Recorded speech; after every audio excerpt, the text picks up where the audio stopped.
जय गुरुदेव। गुरुदेव। जय गुरुदेव। जय गुरुदेव। खोजरी पिया को निज घट में, खोजरी पिया को निज घट में, खोजरी पिया को निज घट में, खोजरी पिया को निज घट में। जो तुम पिया से मिलना चाहो, जो तुम पिया से मिलना चाहो, तो भटको मत जग में, तो भटको मत जग में। खोजरी पिया को निज घट में, खोजरी पिया को निज घट में। तीरथ व्रत करम आचारा, तीरथ व्रत करम आचारा, ए अटकावे मग में, ये अटकावे मग में। खोजरी पिया को निज घट में, खोजरी पिया को निज घट में।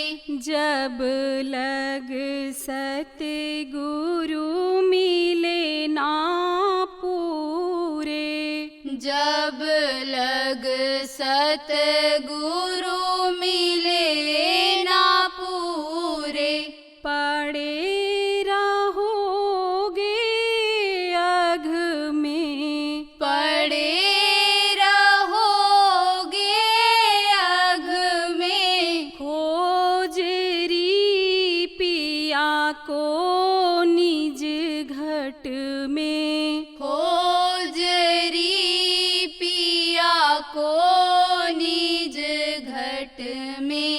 नाम सुधारस कभी न पायो, नाम सुधारस कभी ना पायो। भर मुजोनी खग में, भर मोजोनी खग में। खोजरी पिया को निज घट में, खोजरी पिया को निज घट में। पंडित काजी भेख शेख सब, पंडित काजी भेख शेख सब, अटक रहे डग डग में, अटक रहे डग डग में। खोजरी पिया को निज घट में, खोजरी पिया को निज घट में। ए तो भूले विषय वास में, ये तो भूले विषय वास में। भरम धसे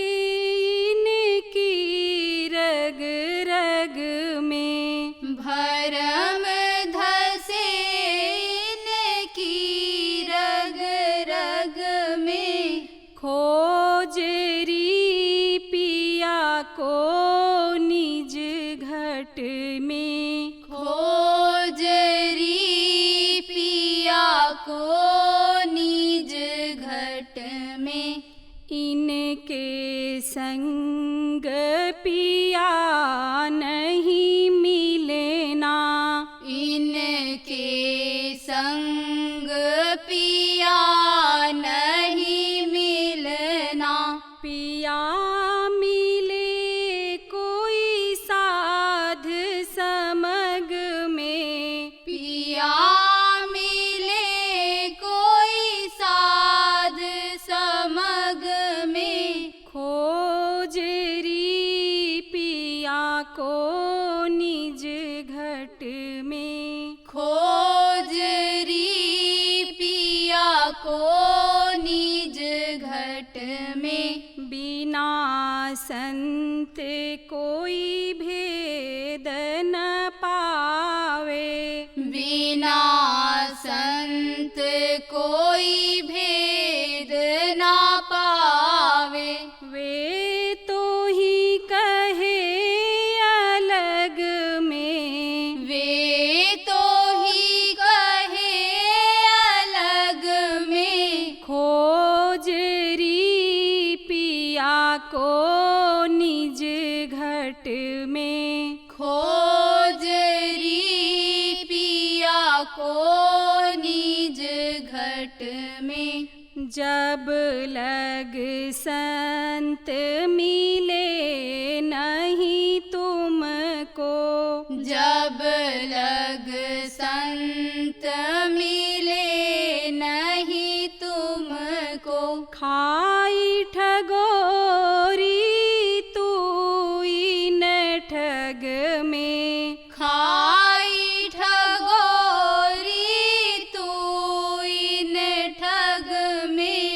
खोजरी पिया को निज घट में, खोजरी पिया को निज घट में। सतगुरु पूरे शरण गहो, सतगुरु पूरे शरण गहो।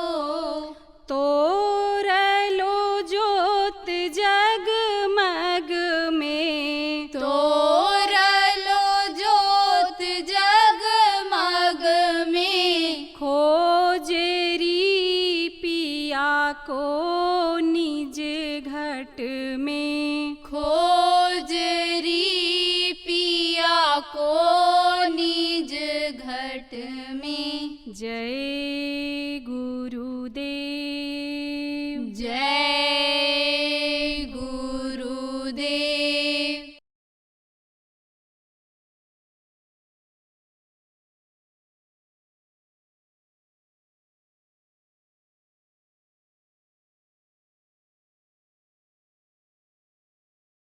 ये ध्यान और भजन गुरु महाराज ने बताया, जो पिछले संतों ने बताया, ये अंतर्मुखी साधना है, अंतर्मुखी ध्यान है, अंतर्मुखी भजन है। अब इस अंतर्मुखी भजन में, ध्यान में सबको एक जैसा लाभ नहीं मिला। शरीर तो सबका एक जैसा है, हाथ पैर अंग सबके एक जैसे हैं, नामदानी सब लोग हो, लेकिन अलग अलग अभी पूछा जाए तो कोई कहोगे दया हुई है, कोई कहोगे कि अच्छा लगा, शांति महसूस हुआ, और अभी कहा जाए सही सही बताओ तो ज्यादातर लोग ये कहोगे कि मन भगता रहा, उलझन में रहा, रुका नहीं एक जगह। तो जब आदमी भगता रहता है तब उसको शांति सुकून नहीं महसूस होता है। जब कहीं रुक जाता है तब उसको थोड़ा कहते हैं रिलैक्स मिल गया, आराम मिल गया। ऐसे ही मन जब भगता रहता है तब शांति नहीं मिलती है। अब मन किधर भगता रहा, दुनिया की तरफ भगता रहा, दुनिया की चीजों की तरफ भगता रहा, तरह तरह की इच्छाएं जो आपने पैदा कर लिया, मन उधर चला गया, समस्याओं को सुलझाने की तरफ चला गया, सामान इकट्ठा करने की तरफ चला गया। शरीर से जो आपको काम करना है आगे, दुनिया का काम, दुनिया की चीजों की चाह के लिए जो आपको करना है, उस इच्छा की तरफ चला गया। वो इच्छा खत्म नहीं हुई। तो अब आप बात को समझो कि पिछले सत्संगों में आपको बताया गया कि भाई कई बार जन्मना और मरना पड़ा, तो जो वो पुरानी आदत बनी हुई है, समझो कि वो आदत जल्दी छूट नहीं रही है। कुछ लोग उसमें ऐसे भी हो जो जड़ पूजा में फंसे हुए थे और बाहरी पूजा में फंसे हुए थे, बाहरी साधना में फंसे हुए थे, हाथ से, पैर से, आंख से उपाय करके उस पर ध्यान लगाते थे, साधना करते थे। तो दुनिया की चीजों की उसमें जरूरत पड़ती है। जैसे मूर्ति बनाओ, जैसे किसी की भी बनाई हो मूर्ति हो मंदिर में, तो वहां पैर से चल करके जाते हो। बहुत से लोग आप तो अपने अंदर में ही मानो मंदिर में ही साधना करते हो, लेकिन बहुत से लोग जाते हैं, फूल पत्ती चढ़ाते हैं, तोड़ करके लाते हैं, बाजार से बहुत सारा सामान खरीद करके लाते हैं, प्रसाद में मिष्ठान लाते हैं, कुछ लोग वहां हवन वगैरह भी करते हैं, और मुंह से क्या करते हैं, पाठ करते हैं, श्लोक बोलते हैं, हनुमान चालीसा पढ़ते, सुंदरकांड पढ़ते हैं, दुर्गा सप्तशती का पाठ करते हैं। अब उसके लिए किताब की जरूरत है, मंत्र याद करने की जरूरत है, और अन्य सामान की जरूरत है। तो वो सामान मुहैया करने के लिए, बाह्य पूजा के लिए मन को उधर लगाना पड़ता है। आंख से, बाहरी आंखों से मूर्तियों को देख करके और फिर बैठ करके ध्यान लगाते हैं, उन्हीं मूर्तियों को देखते हैं, क्योंकि ये कलयुग के पहले मूर्ति पूजा का ही नियम लोगों का था।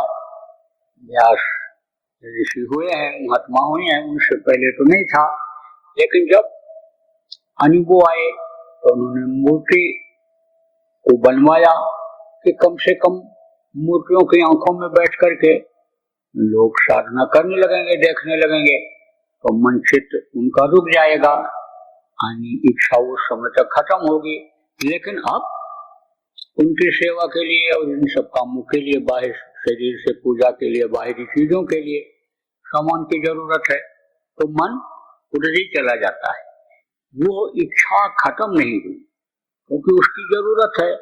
लेकिन संत जब आए तो संतों ने कोई भी चीज इस पूजा के लिए, इस साधना के लिए इकट्ठा करने के लिए नहीं बताया और नहीं इकट्ठा कराया, और बल्कि ये कहा कि इन सब चीजों को भूल जाओ और अपने शरीर को भी भूल जाओ। अगर शरीर को नहीं भूलोगे, दुनिया को नहीं भूलोगे, तो आपकी दुनिया की इच्छा ये खत्म नहीं होगी और मन और इच्छा पैदा करता जाएगा। एक के बाद दूसरा, तीसरा, चौथा, पांचवा, ये सब इच्छाएं अनंत हो जाएंगी और आप अंतर की साधना नहीं कर पाओगे, बाह्य साधना में ही फंसे रहोगे। या अगर करोगे भी अंतर की साधना तो उसमें आपको लाभ नहीं होगा। तो आप देखो, बहुत से लोग ऐसे हैं जो सत्संग सुनते हैं और सत्संग वचनों को पकड़ते हैं और उसके अनुसार समझ लो कि वो लोगों को बताते भी हैं, तो वो जानकार हो जाते हैं, विद्वान हो जाते हैं। सुन करके, किताबों को पढ़ करके विद्वान हो जाते हैं। उदाहरण के तौर पर आप ये समझो कि जैसे कोई मरीज है, अब वो मरीज के पास बैठने लग गया कि जिसने दवा खा करके अन्य समझ लो कि इलाज अपना करके ठीक हो गया है। कहते हैं ना रोगी वैद्य होता है, बार बार दवा खाते रहने से याद हो जाता है कौन सी दवा हम खाए ठीक हुआ। पहले के समय में जब इतने डॉक्टर अस्पताल नहीं थे तो किसी को कोई रोग हो जाता था तो पता लगाता था कि किसको ये रोग हुआ था, उसके पास जाता था, उससे पूछता था भाई आपका कैसे ठीक हुआ। तो बहुत सी दवाओं का पता तो ऐसे ही लग जाता था लोगों को। अब किताब पढ़ करके या सुन करके या किसी वैद्य के पास बैठ करके और सुन लिया, जान लिया, समझ लिया तो जानकार हो जाता है। कहने को अपने को वैद्य भी कर सकता है, लोगों को उपदेश करने लगेगा, बताने लगेगा तो आप ये समझो कि उसको लोग वैद्य मान लेंगे, ये बड़े जानकार हैं, आयुर्वेद के ये वैद्य हैं, जानकार हैं। अब आप ये समझो कि जब इन चीजों की जानकारी हो जाती, संत मत के सत्संग सुनते सुनते जानकारी हो जाती है तो उसी तरह से आदमी समझ लो उस वैद्य की तरह हो जाता है। अब जानकारी तो हो गई, नुस्खा तो मालूम हो गया, लेकिन अगर उसको कूटा पीसा नहीं, दवा को बनाया नहीं तो मर्ज नहीं जाएगा। अब जानकार हो गया और उसको कूटा पीसा, जड़ी को खोज करके लाया और दवा बनाया, घोल तैयार किया और उसको पिया। लेकिन पी करके जब कड़वा लगा तो कुल्ली कर दिया। अब आप समझो मर्ज नहीं गया। ऐसे ही सुमिरन का तरीका मालूम हो गया, भजन का तरीका मालूम हो गया, ध्यान का तरीका मालूम हो गया, लेकिन बैठ नहीं पा रहे, गर्मी ठंडी का असर हो गया और भूख प्यास नहीं रोक पाए, दुनिया को भूल नहीं पाए तो अन्य समझो एक तरह से जानते और करते हुए भी दवा का असर नहीं हो रहा है। अब अगर दवा घोट लिया, दवा तैयार कर लिया और तैयार करने के बाद दवा को खा भी लिया लेकिन परहेज नहीं किया तो परहेज न करने से मर्ज नहीं जाएगा। जैसे आपने ध्यान भी लगाया, भजन भी लगाया, दुनिया को भूल भी गए, इधर से हट करके उधर आप आज की तरफ भी बढ़े, लेकिन उपलब्धि थोड़ी बहुत होने के बाद, कामयाबी मिलने के बाद भी परहेज नहीं कर पाए। ने जो बताया, वैद्य ने जो बताया कि भाई ये दवा खाने के बाद परहेज ये जरूरी है, खटाई मिर्चा तेल नशारी ये बंद करना जरूरी है, इसको चाहे पढ़ लिया या सुन लिया लेकिन आदत बस उसको छोड़ नहीं पाए। जब नहीं छोड़ पाओगे तो मर्ज नहीं जाएगा। ऐसे ही नामदान ले लिया, सुमिरन भी किया, ध्यान भी किया, भजन भी किया, अंतर में शीतलता मिली तो थोड़ी बहुत उपलब्धि भी मिल गई, थोड़ा बहुत अंतर का रस भी मिल गया, आनंद भी आया, मस्ती भी आई, थोड़ी बहुत ताकत भी मिली, वाणी में ताकत आई, शरीर में ताकत आई, लेकिन उस ताकत को परहेज न करने की वजह से खत्म कर दिया।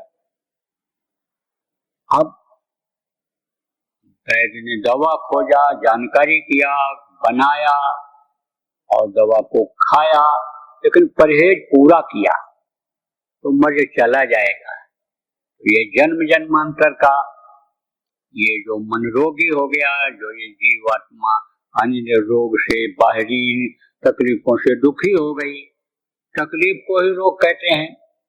तकलीफ उसको इस बात की हुई कि भाई मैं यहाँ पर पड़ी हूँ, मैं तो परमात्मा की अंश हूँ, उसको तो वहां जाना चाहिए और यहाँ पर मैं दुख झेल रही हूँ, बार बार मुझे आना पड़ता है मृत्युलोक में, तो प्रभु के पास चलना चाहिए और आप समझो रास्ता भी मिल जाता है, लेकिन ये बढ़ नहीं पाती है। तो आप इस बात को समझो कि परहेज जरूरी है। जिस तरह इच्छा जाती है और इस चीज को समझते हो कि ये हमारे साधना में बाधक है, जो जन्म जन्मांतर का ये मर्ज है, तकलीफ है, ये चीज सेवन करने से, आँख कान हाथ पैर के यानी इससे इस्तेमाल करने से, आँख से देखने से, कान से सुनने से यानी समझो कि तकलीफ दूर नहीं होगी, कष्ट दूर नहीं होगा, जीवात्मा मन का मर्ज नहीं जाएगा।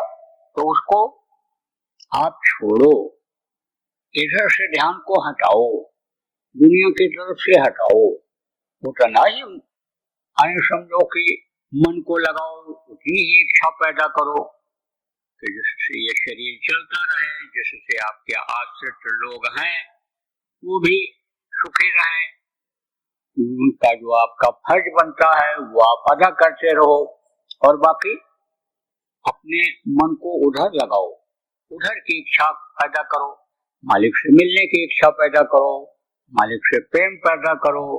सच्चा प्रेम नहीं हो पाता है, जब प्रेम हो जाता है तो पल पल उसकी याद आती है। देखो, इस शरीर से और दूसरे को देखने से, दूसरे की बात सुनने से अन्य आदमी को प्रेम हो जाता है।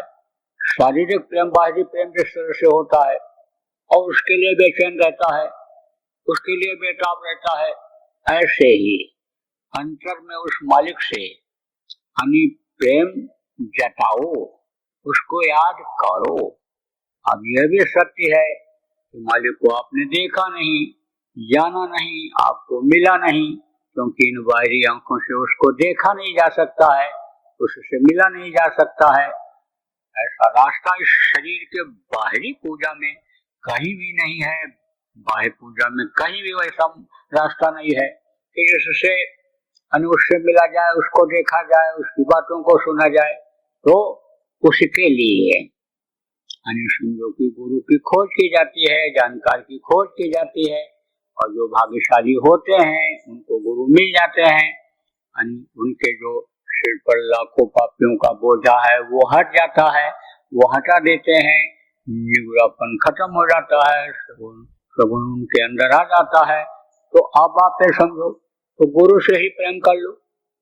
गुरु से अगर प्रेम हो जाए, गुरु की बातों को अगर पकड़ लो, तो जैसे बाहरी प्रेम में खत्म होगा, जैसे इधर की इच्छा चाहे थोड़ी देर के लिए ही खत्म होगी, दुनिया को भूलोगे, इस शरीर को भूलोगे, तो गुरु का जलवा भूलते ही आपको देखने को मिल जाएगा। गुरु रास्ता खोल देंगे। गुरु समझो पूरा साथी होते हैं, जो समर्थ गुरु होते हैं, इनका आना जाना उस मालिक के पास रहता है, मालिक की दया जिसके ऊपर रहती है इस मनुष्य शरीर में, वो गुरु पूरा साथ निभाते हैं।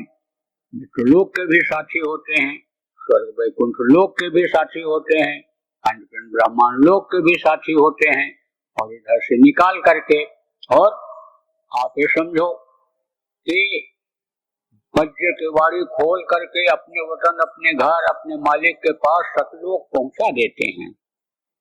तो उनका अंतर में जलवा शुरू हो जाता है, और फिर वो रास्ता साफ करते चले जाते हैं। बिल्कुल ऐसे जैसे आप ये समझो कांटे हों, जैसे समझो रास्ते में गंदगी हो और हवा चलती जाए और वो रास्ता साफ होता जाए और आप आगे बढ़ते जाओ, ऐसे ही पथ प्रदर्शक कहा गया। बाहर का तो सब बताते ही हैं कि इस तरह से रहो, इस तरह से खाओ पियो, इस तरह से साधन भजन करो, साधन भजन में ये सावधानी रखो, संयम और नियम से करो, लगन के साथ करो, प्रेम से करो, और सही तरीके से सुमिरन करो, जिसके नाम को लो उसके रूप को याद करो, ध्यान इस तरह लगाओ, भजन इस तरह लगाओ, ये तो बताते ही। लेकिन अंदर में भी वो बताते और सहारा देते और मदद करते चले जाते हैं। अब ऐसे कम ही गुरु होते हैं, समझो गुरु तो सब एक जैसे होते हैं, भाव तो एक जैसा रहता है, लेकिन ऐसे गुरु की मदद कम प्रेमी ले पाते हैं। तो कहीं कहीं तो रास्ते में भी छोड़ देते, मेहनत करो, अटक जाते हैं ना साधक, रास्ते में अटक गए। गुरु ने जो वज्र की वाड़ी खोला, निकाले, और उनका रास्ता ऐसे फैलता, ऐसे विस्तार होता चला गया, साफ होता चला गया, क्लियर होता चला गया। पहले तो गंदा दिखा, पहले तो समझो झाड़ जंगाल कांटे ये सब जैसे होते हैं, लेकिन बाद में बढ़िया प्लेन सड़क मिल गई चलने के लिए, तेजी से चल सकते हैं, सब होता है, लेकिन यानी समझो छोड़ देते हैं कि कुछ अपना भी मेहनत करो, अकल लगाओ, तो लोग अटक जाते हैं। हाँ, तो कह तो उस समय दया लेना चाहिए, उस समय बच्चों को याद करना चाहिए।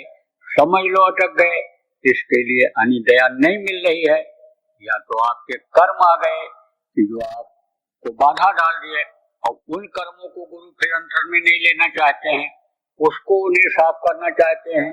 कितनी गंदगी ऐसे समझ लो कि वो ढोएंगे, कितना वो इकट्ठा करेंगे अपने पास, तो वो छोड़ देते, तो वहां रुकावट आ जाती है। अब अगर भक्ति आ जाए, अगर गुरु के वचन को अच्छा सह पालन करने लग जाएं, तो आप ये समझो कि बराबर गुरु का साथ मिलता रहता है, और फिर न अंतर में कोई दिक्कत, अंतर के साधनों में कोई दिक्कत, न बाहर के साधनों में कोई दिक्कत रह जाती है। तो जहाँ संतों का इतिहास है, वहीं भक्तों का भी इतिहास है, और ये जो दृष्टांत हैं या भक्तों के जो इतिहास हैं, ये प्रेमियों के लिए नजीर हैं, और प्रेमियों को सीख देने वाले, सीख लेने वाले हैं। मोटी बात आप ये समझो कि हड़ताल, तोड़ फोड़, आंदोलन, धरना, घेराव से दूर रहना चाहिए आपको। जितनी मेहनत आप उसमें करते हो, रेल रोकने में करते हो, सड़कों पर बैठ करके सड़क को जाम करने में मेहनत करते हो, उतना मेहनत अगर खेती में करो तो उपज बढ़ जाएगी, सम्मान आपका बढ़ जाएगा। आपका अन्नदाता नाम रखा गया है, अन्नदाता आप कहलाओगे, फिर आंदोलनकारी नहीं कहलाओगे, फिर आप हड़ताल वाले आदमी नहीं कहलाओगे, आपकी इज्जत प्रतिष्ठा बनी रहेगी, अन्नदाता आप रहोगे। जवानों की जिंदगी बर्बाद हो जाती है किसमें? उन्माद में, कि हमारा ये यूनियन है, सबसे ऊंचा है, जो चाहेंगे करा लेंगे, सरकार से जो चाहेंगे करा लेंगे। सरकार की भी मजबूरी रहती है, उस मजबूरी को भी आपको देखना चाहिए। यही देखना चाहिए कि कितना ये क्या कर सकते हैं, वो आपको देखना चाहिए कि ये क्या कर सकते हैं। जितना कर सकता है वही तो करेगा। एक बाप के 4 बेटा हैं और चारों को उसको देखना है, परवरिश करना है, व्यवस्था को घर के बनाए रखना है, आए गए का स्वागत सत्कार भी करना है, और आपको सम्मान प्रतिष्ठा भी बढ़ा करके आपके बच्चों को, परिवार के बच्चों को यानी समझो आगे बढ़ाना है। तो कैसे हो सकती है ये बात? इसलिए ये सोचने और समझने की जरूरत है। ज़्यादातर देखो हम ये देख रहे हैं कि जो आंदोलनकारी होते हैं, जो हड़ताल तोड़ फोड़ करते हैं, आगजनी करते हैं, वो कौन होते हैं? युवा होते हैं। उनको आगे झोंक देते हैं, उनकी जिंदगी बर्बाद हो जाती है। लाठी पड़ा, आप ये समझो सुरक्षा की जिम्मेदारी इनकी है, चाहे वो घर के ही अपने बच्चे हों और भर्ती हो गए हों पीएससी में, पुलिस में, लेकिन जब अधिकारी का हुक्म हो जाएगा, शासन का हुक्म हो जाएगा कि लाठी चलो, तब वो ये देखेंगे कि हमारा बाप बैठा है यहाँ हुक्का पी रहा है बैठ करके, कि हमारा भाई बैठा है, वो तो लठ मारेंगे ही। पलता है जब हाथ टूट गया, पैर टूट गया, जिंदगी बर्बाद हो गई। इसलिए इन सब चीजों में मत पड़ो आप। जय गुरुदेव। सरकारी व गैर सरकारी अनुदान के लिए बिना सत्संगियों के सहयोग द्वारा जनहित के कार्यों में लगी हुई बाबा जय गुरुदेव धर्म विकास संस्था का मुख्यालय पिंगलेश्वर रेलवे स्टेशन के सामने, मक्सी रोड, उज्जैन, मध्य प्रदेश में है। यहाँ पर सत्संग व नामदान का कार्यक्रम होता रहता है। अतः आप श्रोताओं से अनुरोध है कि बाबा उमाकांत जी महाराज के आश्रम उज्जैन एक बार परिवार सहित जरूर पधारिएगा। आपके सुझाव के लिए व्हाट्सएप नंबर 9575600700। जय गुरुदेव, जय गुरुदेव।